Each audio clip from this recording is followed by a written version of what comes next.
साथियों नमस्कार, मैं सुनील कुमार। स्वागत आप सभी का अपने YouTube चैनल अभिप्रेरणा क्लासेस में। दोस्तों आज अपन बात करेंगे बुद्धि के सिद्धांतों में से एक महत्वपूर्ण सिद्धांत गार्डनर का बहुबुद्धि सिद्धांत। गार्डनर का जो बहुबुद्धि सिद्धांत है उसने कितने प्रकारों की बात की? उन्होंने बुद्धि के 7 प्रकारों की उन्होंने मुख्यतः खुद ने बात की थी।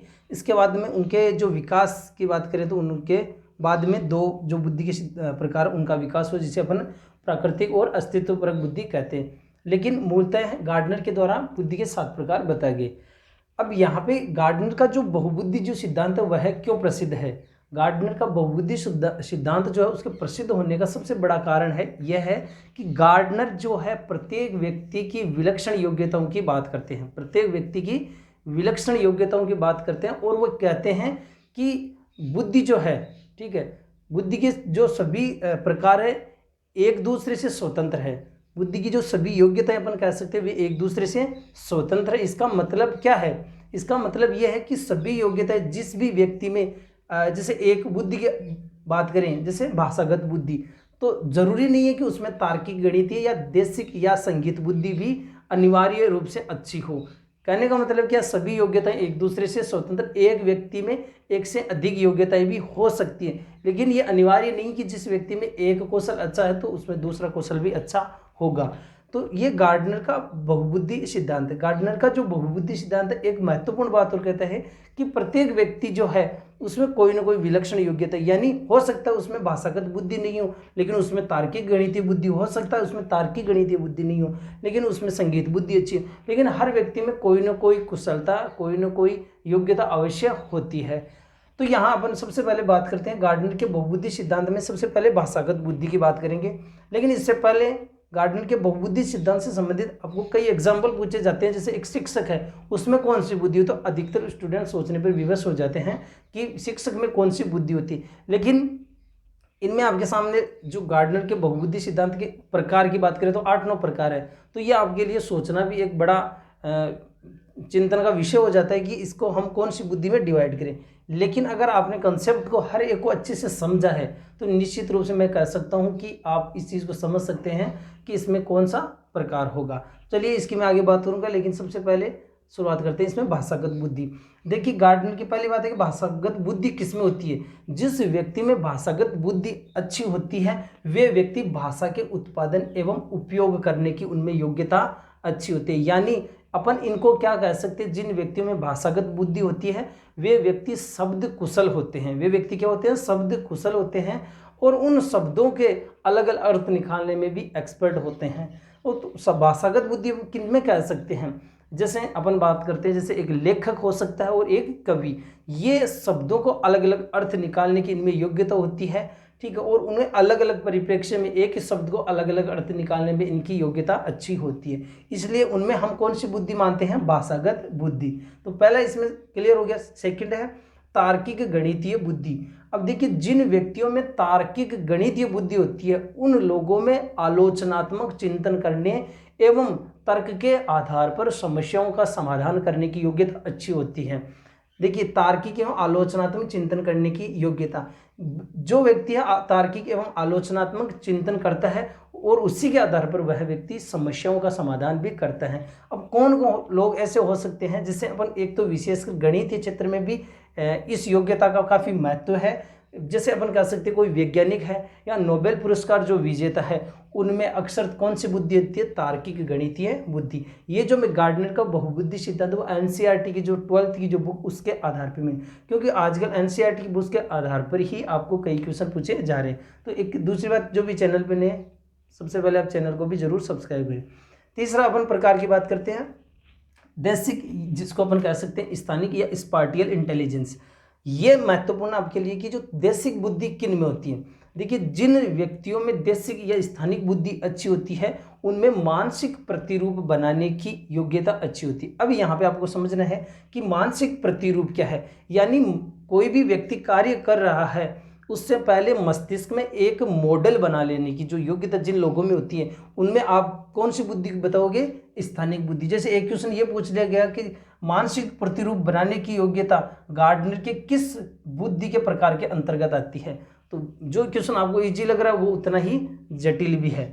तो यहाँ पे मानसिक प्रतिरूप बनाने की जो योग्यता होती है वो होती है जिनमें देशिक या स्थानिक या स्पाटियल बुद्धि अच्छी होती है। अब मानसिक प्रतिरूप बनाने का मतलब क्या है? कोई भी व्यक्ति है, अपन कहते हैं कि हम कुछ सोच रहे हैं, ठीक है, मस्तिष्क में पहले से हम कुछ बना लेते हैं। प्रतिरूप का मतलब यहाँ पे मॉडल, हम कोई भी कार्य करेंगे, जैसे एक पेंटर हो सकता है। पेंटर क्या होता है कि तुरंत ऐसे नहीं कि जैसे उसके मन में आया तुरंत वो उसने कुछ भी बना दिया। वो क्या करता है, सबसे पहले जो कुछ उसको बनाना है, कैसा बनाना है, ये उसको पहले अपने मस्तिष्क में ही एक अपन कह सकते हैं कच्चा मटेरियल अपन उसको कह सकते हैं, उसको अपने मस्तिष्क में पहले से ही बना लेता है। तो यहाँ पे किन किन लोगों में मानसिक प्रतिरूप बनाने की योग्यता होती है या उसकी आवश्यकता होती है? जैसे मैं कहूँ, जैसे कोई चालक हो सकता है, जैसे विमान चालक है, तो वो दिशाओं से संबंधित भी इसका संबंध है, इसलिए इसको देशिक बुद्धि भी कहते हैं। इसको अपन क्या कह सकते हैं, देशिक बुद्धि भी कह सकते हैं। और स्थान संबंध से इसका संबंध है, इसलिए इसको हम स्थानिक बुद्धि भी कहते हैं। तो जैसे अपन मैंने क्या कहा, जैसे एग्जाम्पल जो है वो आपको मैं बता रहा हूँ, आपको याद रखना उनको। जैसे विमान चालक है, नाविक है, दिशाओं से संबंध है उसका। इसके अलावा अपन कह सकते हैं कोई भी मूर्तिकार है, कोई भी मूर्तिकार कोई भी मूर्ति बनाता है, उससे पहले वो क्या करता है, अपने मस्तिष्क में एक प्रतिरूप पहले से बना लेता है और उस प्रतिरूप के आधार पर ही वो उस चित्र को, आकृति को एक मूर्त रूप देता है। इसके अलावा अपन कह सकते हैं एक चित्रकार हो सकता है, या जो डिजाइनिंग करने वाले जो होते हैं इंटीरियर, उनमें भी स्थानिक बुद्धि होती है। तो तीसरा जो गार्डनर का बहुबुद्धि का प्रकार जो है वो क्लियर है। नेक्स्ट अपन बात करते हैं संगीत बुद्धि। जिन लोगों में संगीत बुद्धि अच्छी होती है वो लय एवं ताल के साथ अलग अलग रचनाओं का निर्माण करने, ठीक है, और उनका उत्पादन करने की उनमें जो योग्यता अच्छी होती है, ठीक है। अब संगीत बुद्धि जिसमें होगी, जैसे कोई वादक हो सकता है या अपन कह सकते हैं कोई गायक हो सकता है, उनमें क्या होता है, सांगीतिक लय एवं नई नई रचनाओं का निर्माण करने की जो जिनमें योग्यता होती है, उनमें हम कौन सी बुद्धि बताएंगे गार्डनर के अनुसार, सांगीतिक बुद्धि। अब बात करते हैं नेक्स्ट पांचवा जो प्रकार है, शरीर गतिक बुद्धि। शरीर गतिक बुद्धि जिस व्यक्ति में होगी उस व्यक्ति की क्या पहचान होगी, ऐसे व्यक्ति संपूर्ण शरीर अथवा उसके किसी अंग की लोच का उपयोग करने की इनमें योग्यता अच्छी होती है। यानी शरीर गतिक जिन व्यक्तियों में बुद्धि अच्छी होगी वो व्यक्ति क्या है, अपने संपूर्ण शरीर का एक या उसके विशिष्ट अंग का लोच का उपयोग करने की योग्यता होती है। यहाँ पे मानसिक प्रतिरूप की बात नहीं की जा रही है, आपको सबसे पहले इस बात को आपको ध्यान रखना है। मानसिक प्रतिरूप या पहले कुछ मॉडल बनाने की जो बात होती है वहाँ पे आपको करना है स्थानिक या देशिक बुद्धि। लेकिन अगर केवल शारीरिक अंगों की लोच की बात है या संपूर्ण शरीर का उपयोग करने की बात है, वहाँ पे आपको ध्यान रखना है शरीर गतिक बुद्धि होगी। अब शरीर गतिक बुद्धि किन किन में, अपन जैसे कोई भी खिलाड़ी है वो कोई भी खेल रहा होता है तो केवल पहले से कोई मॉडल नहीं बनाता बल्कि अपने पूरे शरीर का वह उपयोग करता हो सकता है वो शरीर के किसी विशेष अंगों का या अपनी लोच का उपयोग करने की उसमें योग्यता अच्छी हो सकती है।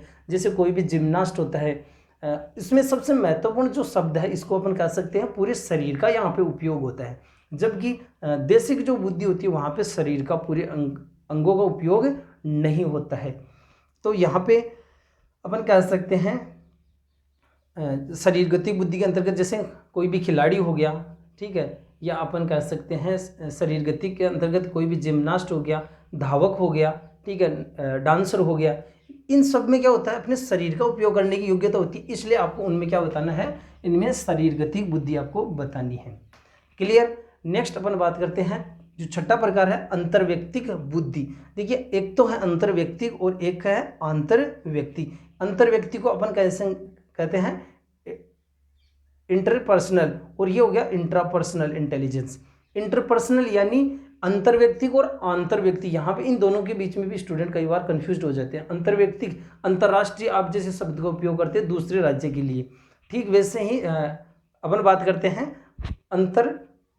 अंतर्व्यक्तिक बुद्धि। अंतर्व्यक्तिक बुद्धि में क्या होता है, दूसरे व्यक्ति की सूक्ष्म व्यवहार को जानने की योग्यता या दूसरे व्यक्ति की जो भावनाएं हैं, इच्छाएं, आकांक्षाएं, उनको जानने की जिन लोगों में अच्छी योग्यता होती है, गार्डनर के अनुसार उनको अपन कौन सी बुद्धि के अंतर्गत शामिल करेंगे, अंतर्व्यक्तिक बुद्धि के अंतर्गत। अब ऐसे कौन से लोग होते हैं जिनमें दूसरे व्यक्तियों के विचारों को, भावनाओं को उनकी इच्छाओं को जानने की योग्यता अच्छी होती है या उसमें उनमें कुशलता अर्जित होती है। तो यहाँ पे मैं बात करूँगा जैसे पॉलिटिशियन जो कोई भी राजनीतिज्ञ है या कोई भी साइकोलॉजिस्ट है, ठीक है, वो या अपन कह सकते हैं सोशल वर्कर है, इनमें दूसरे व्यक्ति की भावनाओं को समझने की इनमें योग्यता अच्छी होती है। और मैंने सबसे पहले आपको पूछा था कि शिक्षक जो होता है वो कौन सी बुद्धि के अंतर्गत आता है, तो शिक्षक भी अंतर्व्यक्तिक बुद्धि के अंतर्गत है। वो बच्चों की भावनाओं को समझने की जिसमें योग्यता होती है, वास्तव में वही क्या है, वो ही एक अच्छा शिक्षक है। और शिक्षक जो है तो उसमें शिक्षा मनोविज्ञान का ज्ञान होगा। शिक्षा मनोविज्ञान किसकी बात करता है, दूसरे व्यक्ति के मन की बात करता है। तो यहाँ पे एग्जैक्ट इसका आंसर हो गया दूसरे व्यक्तियों के सूक्ष्म व्यवहारों को जानने की जिसमें योग्यता होती है, उसको अंतर्व्यक्तिक इंटरपर्सनल इंटेलिजेंस कहते हैं। फिर है आंतरव्यक्तिक बुद्धि। आंतरव्यक्तिक बुद्धि किसमें आंतरिक से संबंधित है, इसको अंतःव्यक्तिक बुद्धि भी कह सकते हैं। आंतरव्यक्तिक बुद्धि जिसमें होती है वह व्यक्ति स्वयं की यानी अपनी निजी भावनाओं, अपने विचार आकांक्षाओं की जानने की इनमें योग्यता अच्छी होती है। आंतरव्यक्तिक बुद्धि जिनमें अच्छी होती है वे लोग अपनी अच्छाइयों के साथ साथ अपनी कमियों, अपनी सीमाओं को जानने में भी ये लोग कुशल होते हैं, ठीक है। तो यहाँ पे दो चीज़ें होती, एक तो अपनी अच्छाइयों को जानना और साथ में अपनी कमजोरियों को या अपनी सीमाओं को जानने की जिनमें योग्यता होती है, वे व्यक्ति कौन सी बुद्धि के अंतर्गत आते हैं, आंतरव्यक्तिक बुद्धि के अंतर्गत है। जैसे अपन यहाँ पे बात करते हैं उदाहरण के तौर पे कोई भी दार्शनिक है, ठीक है, या कोई आध्यात्मिक जो कोई व्यक्ति है अपने आप को जानने वाला, वो आता है आंतरव्यक्तिक बुद्धि के अंतर्गत। सेकंड लास्ट जो है आठवां प्रकार प्राकृतिक बुद्धि। प्राकृतिक बुद्धि किस व्यक्ति में अच्छी होगी या उसकी विशेषता की, जिस व्यक्ति में प्राकृतिक बुद्धि अच्छी होगी वो व्यक्ति पर्यावरण के जो प्राकृतिक पक्ष है उसकी सूक्ष्म विशेषताओं को उनमें जानने की योग्यता अच्छी होती है। प्राकृतिक पक्ष के अंतर्गत उनको सूक्ष्म अंतर को जानने की जिनमें योग्यता अच्छी होती है उनमें अपन क्या कहेंगे, उनमें प्राकृतिक बुद्धि अच्छी होती है। अब प्राकृतिक बुद्धि किन किन में मान सकते हैं, जैसे कोई शिकारी है, कोई किसान हो सकता है, इनमें अपन क्या मानते हैं प्राकृतिक, या कोई प्राणी विज्ञानी है, वनस्पति विज्ञानी है, इन लोगों में प्राकृतिक बुद्धि अच्छी होती है। और अंतिम है अपना गार्डनर का प्रकारों में अस्तित्व परक बुद्धि। अस्तित्व परक बुद्धि जो है वो अपन कह सकते हैं अंतर्व्यक्ति से ही लिया गया है। अस्तित्व परक बुद्धि की बात करें तो जिस व्यक्ति में अस्तित्व परक बुद्धि अच्छी होती है वो व्यक्ति अपनी अस्तित्व यानी मेरा इस जीवन में, इस दुनिया में क्या औचित्य है, मेरा यहाँ आने की सार्थकता क्या है, वह अपनी खोज करता है। अपने जो अपन कह सकते हैं अपने विशिष्ट पहचान के बारे में वह कार्य करता है और अपनी विशिष्ट कुशलताओं को बढ़ाने का कार्य करता है। यानी कहने का मतलब अपने अस्तित्व का उस व्यक्ति को अच्छा बोध होता है, तो उसके अंतर्गत कौन सी बुद्धि होती है, अस्तित्व। तो आज का वीडियो कैसा लगा, ये था अपना गार्डनर का बहुबुद्धि सिद्धांत। अपने कमेंट जरूर करें और जो भी चैनल पर नए चैनल को जरूर सब्सक्राइब करें और अपने साथियों तक इस वीडियो को जरूर शेयर करें ताकि आने वाले हर वीडियो का नोटिफिकेशन आपको मिल सके। और इसके बाद में अपन बात करेंगे जो गार्डनर से संबंधित या इसके अलावा पूरी शिक्षा मनोविज्ञान से संबंधित एक यूनिक टेस्ट सीरीज महत्वपूर्ण प्रश्नों जो कि एनसीईआरटी के बेस पर होगी। तो जो भी चैनल को नए प्लीज़ अब चैनल को जरूर सब्सक्राइब करें। धन्यवाद।